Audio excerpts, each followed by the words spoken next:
Então, gente, não vamos esquecer dessas questões relacionadas ao prefeito. Então, tudo vai depender do crime praticado. Agora, reparem, né? Quais são os crimes de competência da Justiça Federal? E aí nós sabemos que são crimes de competência da Justiça Federal. Vejam, os crimes praticados em detrimento de bens, serviços e interesse ou interesse da União, das entidades autárquicas federais, então das autarquias federais e das empresas públicas federais, ressalvadas as contravenções. Então presta atenção, a Justiça Federal não julga contravenção penal. Contravenção penal é da competência do Juizado Especial Criminal da Justiça Estadual. Agora, você quer ver? Existe uma exceção. Quando a contravenção penal é praticada por um juiz federal ou por um membro do Ministério Público Federal, um procurador da República, aí, por conta da prerrogativa de função, aquele juiz federal, aquele procurador da República, vai ser processado no TRF. E o TRF é um órgão da Justiça Federal. Então, presta atenção nessa frase, olha só. A Justiça Federal não julga contravenções penais. Está certíssima essa frase. Agora, vamos imaginar que a frase fosse essa. A Justiça Federal nunca julga contravenção. Não, aí não. Porque existe uma exceção. Se a pessoa que praticou a contravenção penal foi um juiz federal ou um membro do MP federal, aí ele vai ser julgado no TRF. Tranquilo? A mesma coisa, olha só. A Justiça Estadual não julga crimes federais. Não, porque os crimes federais são de competência da Justiça Federal.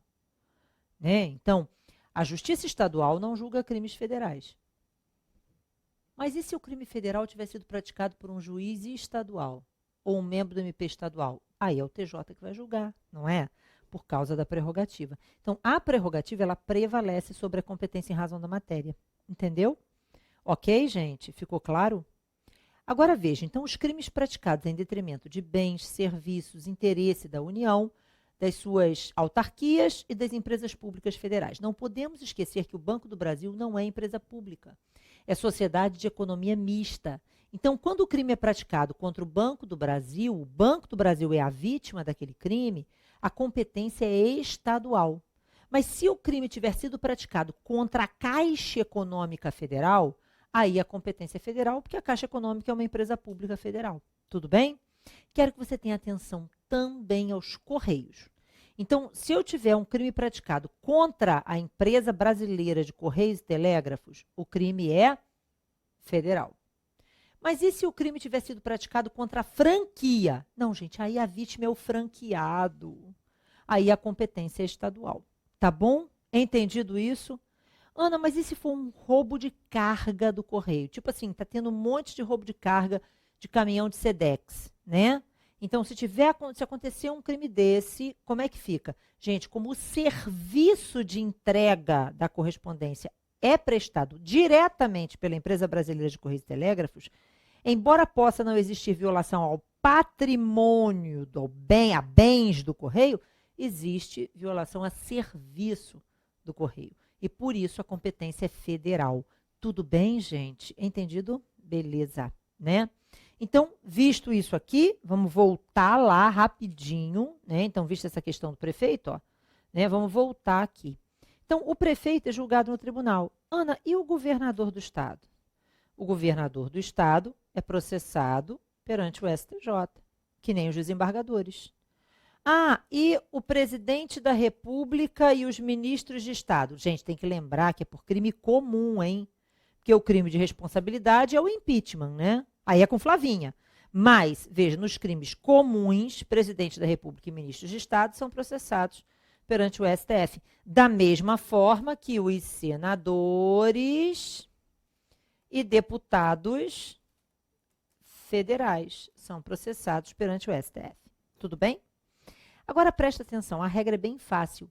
Basta a gente analisar em que nível de atuação, em que nível atua o cargo e jogam para cima, viram? Olha só. Ah, nível municipal, tribunal. Ah, nível estadual, STJ. Ah, nível da União, STF. Beleza. Dá para a gente fazer isso? Dá, mas tem exceção. Você quer ver algumas exceções? Olha o exemplo. Conselheiro do Tribunal de Contas da União. Gente, conselheiro do Tribunal de Contas da União, a prerrogativa é para o STF. Conselheiro estadual de contas, do Tribunal de Contas do Estado, STJ. E o conselheiro municipal de contas? Gente, a Constituição acabou com os conselhos municipais de contas. Então, se um conselheiro municipal de contas praticar um crime, ele vai ser julgado onde? Gente, os 2 conselhos municipais de contas que ficaram são equiparados a conselhos estaduais, que é Rio e São Paulo. Então, é uma exceção. O conselheiro municipal de contas é processado no STJ da mesma forma que o conselheiro estadual de contas, ok? E o membro do MP, vamos lá, membro do MP federal, atua na primeira instância? TRF. Atua na segunda instância nos tribunais? STJ. Atua, é o Procurador-Geral da República? STF. Ok? Agora, os membros do MP estadual, independentemente do cargo, eu já falei que ficam no TJ. Agora, presta atenção num detalhe. Olha só, gente. A Constituição, ela atribuiu a prerrogativa para uma série de cargos, mas esqueceu de alguns. Realmente, olha só, o advogado-geral da União, por exemplo, no crime comum, ele não é mencionado, só que o advogado-geral da União é equiparado a ministro. Então, se é ministro, STF. Tranquilo? Mas a Constituição esqueceu mesmo de alguns cargos. A Constituição não deu prerrogativa para o vereador, não deu prerrogativa para o secretário de Estado, para o procurador-geral do Estado, para o defensor público, não deu. E aí surge a dúvida, quando a Constituição Federal não atribui a prerrogativa de função para um determinado cargo, a Constituição do Estado pode dar? E a resposta é, pode, se respeitar 2 critérios. O primeiro critério é a simetria e o segundo critério é a não contrariedade. O que é essa simetria? A função exercida por aquele cargo tem que ser semelhante a uma função que seja exercida por um cargo que tenha prerrogativa na Constituição Federal. É o caso do secretário de Estado. Ele exerce uma função nos limites do Estado semelhante à do ministro. E aí, repare, a Constituição do Estado pode dar ao secretário de Estado a prerrogativa. Pode dar ao defensor público, pode dar ao procurador-geral do Estado, pode dar ao vereador, mas não pode dar para delegado de polícia. Por quê? Porque não existe assimetria. Não tem ninguém da polícia com prerrogativa na Constituição Federal. Então, o entendimento é de que não tem simetria. Mas e o defensor público? Aí o defensor foi entendido como um cargo que é simétrico ao MP. Por quê? Porque, inclusive, a instituição Defensoria Pública hoje exerce funções que antes eram atribuídas ao Ministério Público. Entendeu? E aí passaram a entender que é possível, mas o delegado Supremo ainda não disse. Tá? Então, atenção nisso. A Constituição do Estado pode dar prerrogativa de função a alguns cargos, desde que exista simetria.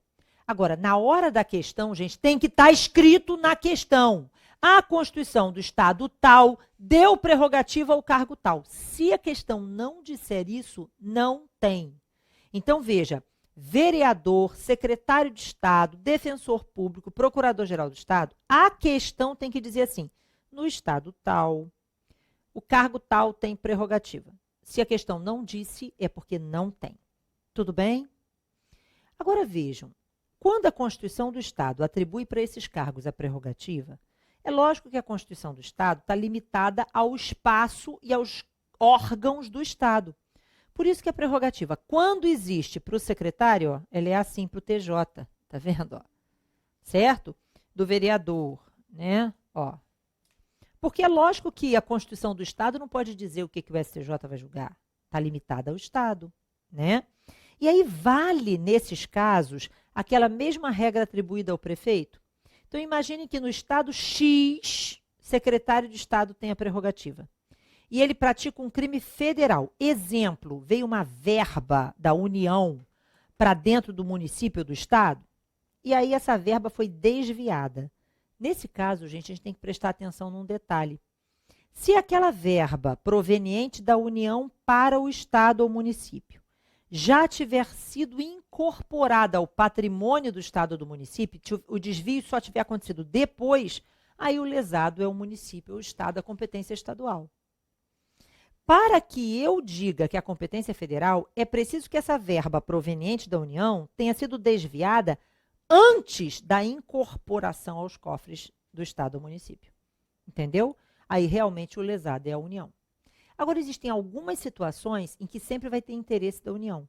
É o caso, por exemplo, da verba destinada ao Sistema Único de Saúde, que é o SUS. Sempre, nesse caso, a competência é federal, porque é de interesse direto da União e controle e fiscalização direta da União. Tá bom? Bom, voltando.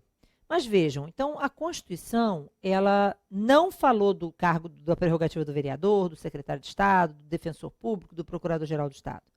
Mas aí surge uma dúvida, como é que fica a situação do deputado estadual? Gente, realmente a Constituição Federal, ela não diz assim em lugar nenhum. O deputado estadual tem prerrogativa para tal lugar. Não, não tem isso lá. Mas o artigo 27, parágrafo 1º da Constituição Federal, diz que são garantidos, são assegurados aos deputados estaduais todas as garantias dadas aos deputados federais. Por isso, o entendimento é de que o deputado estadual é a verdadeira simetria.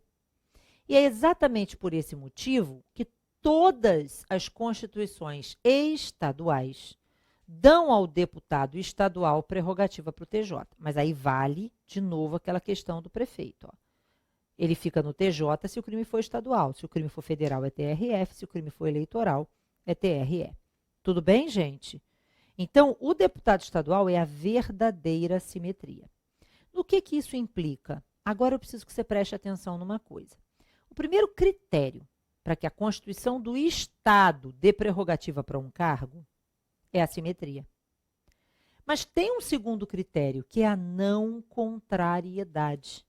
Gente, a não contrariedade é algo óbvio, porque a Constituição do Estado não pode dizer contrariamente à Constituição Federal.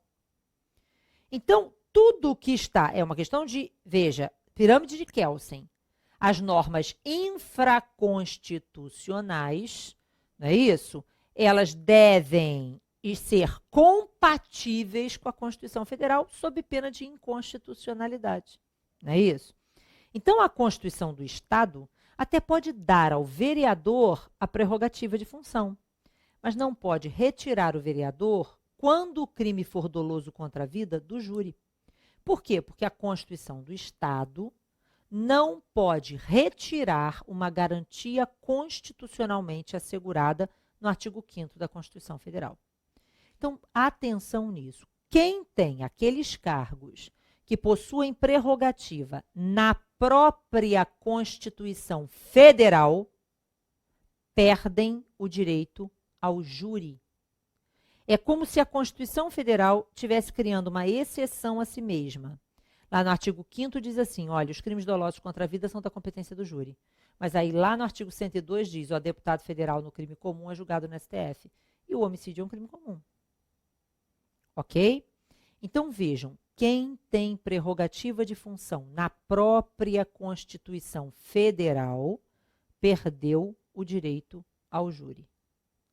Ok? Mas aqueles cargos que possuem prerrogativa de função apenas, exclusivamente na Constituição do Estado, se o crime for doloso contra a vida, tem direito ao júri. Tudo bem? Então, presta atenção nisso aqui, que essa questão é bem importante. Então, vamos imaginar que você tenha a seguinte situação. Um vereador num estado em que a Constituição do Estado dá a ele prerrogativa. Então, naquele estado, a questão falou, que aquele vereador tem prerrogativa de função. Beleza. E aí ele praticou o crime de roubo. Gente, se ele praticou o crime de roubo, ele vai ser julgado no TJ, porque naquele estado ele tem prerrogativa. Mas, e se a hipótese não for essa? E se o vereador tiver praticado homicídio? Bom, aí, nesse caso, ele vai ser julgado pelo júri. Por quê? Porque a Constituição do Estado não pode retirar do vereador a garantia constitucional. Ok? Isso está na súmula 721 do STF, que hoje é também a súmula vinculante 45. Ou seja, a competência por prerrogativa de função fixada exclusivamente na Constituição do Estado não prevalece sobre a competência constitucional do Tribunal do Júri. Ok? Mas, Ana, e se no lugar do vereador fosse um deputado estadual? Repare que há pouco tempo a gente teve o problema da prova do Maranhão, do CESP, botou o gabarito errado. Olha só que droga, né? Mas veja, se fosse um deputado estadual, ele é a verdadeira simetria. Ou seja, quando o indivíduo é deputado estadual, é a própria Constituição Federal que impõe um tratamento semelhante ao do deputado federal. Então, ele tem direito de ficar no TJ, ainda que seja crime doloso contra a vida. Ok? No mais, gente, eu preciso que você lembre sobre a prerrogativa da súmula 704 do STF. E o que diz a súmula 704? Diga-me com quem andas, eu te direi quem és. Praticou crime com alguém, gente? Olha só, vai praticar com ralé, não pratica com quem tem prerrogativa, não. Sabe por quê? Porque quem tem prerrogativa de função, gente, perde o direito ao duplo grau de jurisdição. Quem é julgado direto no TJ perde o direito a apelar. Mas ainda tem direito ao recurso especial e ao recurso extraordinário. Quem é julgado direto no STJ perde o direito a apelar e perde o direito ao recurso especial, embora ainda tenha direito ao recurso extraordinário. Agora, quem é julgado direto no STF perde o direito a todos os recursos. Então, quanto mais alta a prerrogativa, mais alto o tombo, tá? E aí, repare só a situação, né? Quem tem, veja, prerrogativa de função, atrai para junto de si quem não possui. E todos serão julgados, processados e julgados perante o órgão de maior graduação. Novamente, diga-me com quem andas e eu te direi quem és. Esse é o teor da súmula 704, né? Nas entrelinhas. Ela diz o seguinte, que a atração do corréu pelo réu que possui a prerrogativa não viola, veja, os princípios do juiz natural, da ampla defesa, do devido processo legal. Só não falou duplo grau de jurisdição porque o Supremo entende que duplo grau de jurisdição é norma supralegal, não está na Constituição, para o Supremo. Né? Então, agora presta atenção nesse detalhe. É lógico que no caso da Operação Lava Jato, ficou separado. Mas porque a Operação Lava Jato é mega monstruosa, gente. Veja, se todos os réus de toda a Operação Lava Jato, que tem um monte de braços, né, estivessem sendo processados juntos no mesmo processo, gente, os crimes todos iam prescrever antes do fim do julgamento. E se tivesse réu preso, ia todo mundo ficar com constrangimento ilegal por excesso de prazo na prisão. Porque seria um processo tão grande, é impossível do processo ser julgado junto. Exatamente por isso, existe o artigo 80 do Código de Processo Penal, que é o artigo que traz a separação facultativa. A regra é, diga-me com quem andas e eu te direi quem és. Praticou crime junto com alguém que tem prerrogativa, vai ser processado junto com ele lá no órgão de instância superior. Mas esse órgão, que seria o competente, ele pode decidir pela separação dos processos, para evitar o constrangimento ilegal por excesso de prazo. Tudo bem? Tranquilo? Por isso que a Lava Jato foi separada lá atrás pelo ministro Teori Zavascki. Certo? Mas a regra é, praticou crime com quem tem prerrogativa, vai ser processado junto com ele lá no órgão para o qual a pessoa tem a prerrogativa. Tranquilo? Então, olha esse exemplo aqui. Eu tenho um juiz praticando um crime junto com o seu motorista. O juiz e o motorista praticaram um crime juntos. Imaginem que o crime praticado pelo juiz e pelo motorista tenha sido um crime de roubo. Então, ambos, imagine que seja um juiz estadual, serão processados e julgados no TJ. Ok?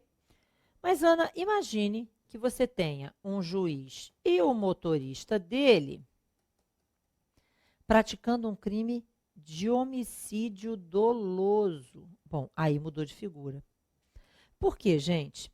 Porque realmente o juiz tem a prerrogativa de função dele fixada na própria Constituição Federal. Então, o juiz perde o direito ao júri. Quem tem a prerrogativa na própria Constituição Federal perde o direito ao júri. Então, o juiz vai para o TJ. Mas o motorista, gente, ele estaria sendo atraído pelo juiz, mas espera aí, eu não posso retirar do motorista o direito constitucionalmente assegurado de ser julgado pelo júri. Então, nesse caso, eu vou separar. E o motorista vai para o júri.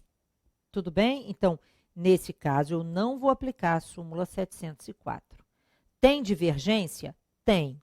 Mas a posição majoritária e mais favorável para a prova da OAB é essa aí, de que vai haver separação. Tranquilo, porque eu tenho que garantir ao motorista o direito de ser julgado pelo Tribunal Popular. Uma garantia prevista no artigo 5º da Constituição Federal. Certo? Então, com isso, a gente fecha essa questão da prerrogativa de função. E aí eu estava falando ainda há pouco, o que é da competência da Justiça Federal? O que está no artigo 109 da Constituição Federal, né?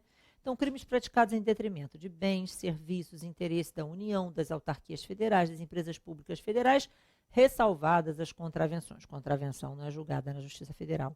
Os crimes praticados a bordo de navio, aeronave, ainda que pousada em solo, ainda que o navio esteja em águas fluviais, basta que seja um navio, não pode ser um barquinho, tem que ser um navio. Nesse caso, o crime é de competência da Justiça Federal, certo? Gente, os crimes praticados contra a coletividade, contra os direitos indígenas, neste caso, a competência federal. Mas o crime praticado por índio ou contra índio, não. Só quando o crime afetar direitos indígenas, entendeu? Aí a competência é da Justiça Federal, né? Os crimes praticados em detrimento dos direitos humanos, crime de competência da Justiça Federal, certo? Então, eu preciso que você olhe o artigo 109 da Constituição Federal. Tranquilo? Mas veja, e dentro do CPP, o que a gente precisa lembrar a respeito de competência? Primeira coisa é a seguinte, gente, a regra de competência é a competência pelo lugar da infração. Certo? Então, quando eu penso da competência no CPP, eu tenho que me lembrar, antes de mais nada, do artigo 69 do Código de Processo Penal. E com um número desse não dá para esquecer, né? O artigo 69, gente, tem 7 incisos.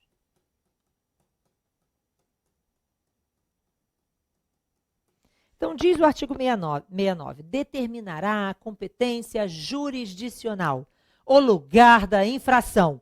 2, o domicílio do réu. 3, a natureza da infração. 4, a distribuição. 5, a conexão à continência. 6, a prevenção. 7, a prerrogativa de função. Então, repare, eu vou ler de novo. Determinará a competência jurisdicional. 1, o lugar da infração. 2, o domicílio do réu. 3, a natureza da infração. 4, a distribuição. 5, a conexão à continência. 6, a prevenção. 7, a prerrogativa de função. Reparem, gente, que dos incisos 1 a 4, o que eu tenho são critérios fixadores da competência. Mas os incisos 5, 6 e 7 são critérios modificadores da competência. E aí, vamos lá, peraí, Ana. Qual é o primeiro critério fixador? É o lugar da infração. E qual é a regra no processo penal? A regra no processo penal, gente, é que o réu seja processado no lugar em que foi consumada a infração.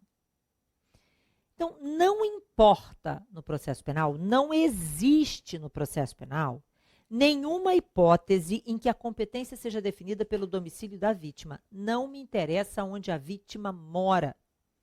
Interessa onde ocorreu a consumação do crime. Então, no processo penal, o artigo 70 estabelece que a competência pelo lugar da infração será determinada pelo local em que o crime produziu o seu resultado. E no caso de tentativa, no local em que ocorreu o último ato de execução. Ok? Então, a lei está partindo da premissa de que eu estou diante de um crime material. E aí, nesse caso de um crime material, aquele que pode ficar na modalidade tentada, Se o crime está consumado, é o local em que ocorreu a produção do resultado. Onde é que o crime se consumou? Então, a gente, no processo penal, adota a teoria do resultado e não a teoria da atividade. Só que existem alguns crimes em que isso cria problema, em especial, gente, no crime doloso contra a vida. Então, imagine a seguinte situação. Imaginem que eu tenha efetuado disparo de arma de fogo contra Fernando aqui no Rio de Janeiro. Só que o Fernando não mora aqui. O Fernando mora em Palmas, no Tocantins. Viu? Eu sempre usei esse exemplo, não é por causa da novela, dessa vez não. Então, veja, ele mora em Palmas, no Tocantins, e a família dele soube que ele levou o tiro, manda um helicóptero, plano de saúde fantástico e tal, levar ele para lá, e lá no Tocantins ele morre. Gente, onde é que foi a ação? No Rio de Janeiro. Onde é que foi o resultado? Em Palmas, Tocantins. E aí surge a pergunta. Gente, olha só, não dá para fazer júri por precatória. Então, em especial nos crimes dolosos contra a vida, mas não apenas nesses casos, quando você estiver diante de um crime plurilocal, e o que é um crime plurilocal?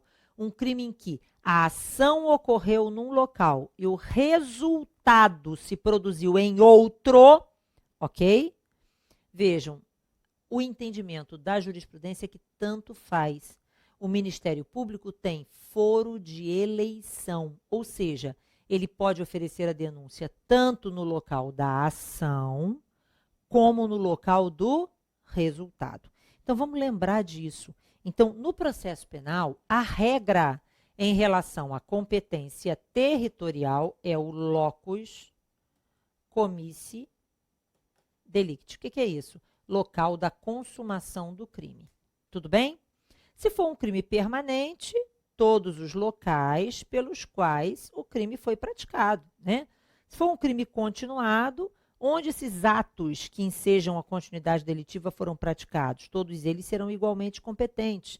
E aí a prevenção é a resposta. Então vamos pensar, um crime de sequestro, por exemplo, em que a vítima fica privada da sua liberdade e às vezes passa de um lugar, de uma cidade para outra. Todas as cidades onde a vítima tiver passado privada da sua liberdade serão igualmente competentes. Então, a prevenção é que vai definir a nossa resposta. O juiz que primeiro tomar ciência. Agora, a regra no processo penal é, num crime material, local da consumação do crime. Num crime tentado, local em que foi praticado o último ato de execução. Só que, às vezes, o crime é um crime material consumado, mas um crime plurilocal. Então, nos crimes plurilocais, veja, até pouco tempo a gente dizia assim, a gente adota a teoria da ubiquidade. E tanto faz o local da ação ou o local do resultado.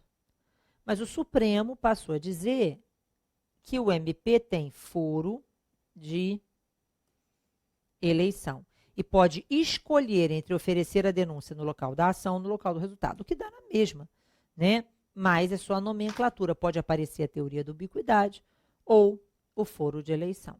Tranquilo, gente? É entendido? Mas, Ana, olha só, você disse que a competência nunca será definida pelo domicílio da vítima. Não, nunca. Mas existe alguma chance da competência ser definida pelo domicílio do réu? Sim. Vejam, é possível que eu adote a competência pelo domicílio do réu nas hipóteses, veja, seguintes. Então, quando é que a competência é definida pelo domicílio do réu? Então, a primeira domicílio do réu. A primeira hipótese do réu, hein, gente, não é da vítima, é quando você estiver diante de local desconhecido. Onde foi o crime? Ah, não sei. Não sei onde foi o crime. Realmente eu não sei. Quando eu estou na dúvida, na divisa exata entre duas ou mais comarcas, a prevenção é a resposta. Agora, quando eu não sei o lugar do crime, eu vou usar o domicílio do réu. E o domicílio do réu vai ser utilizado também nos crimes de ação penal privada. Então, no crime de ação penal privada, a vítima pode escolher entre o lugar da infração e o domicílio do réu. Então, no crime de ação penal privada, o domicílio do réu é foro de eleição. Se a vítima quiser, ela pode oferecer a queixa no lugar em que o réu mora. Tudo bem? E eu também vou usar o domicílio do réu nos casos de extraterritorialidade. Como assim, Ana? quando o réu brasileiro praticar crime no estrangeiro. Lógico, superada a questão de direito internacional, se ele vier a ser processado aqui no Brasil, aí então ele vai ser processado no lugar do seu domicílio. Se não tem domicílio, no local do último domicílio. Ok? Até a próxima aula, a gente começa com sentença. Nós vamos falar de mutácio e emendácio libelli. Beijo.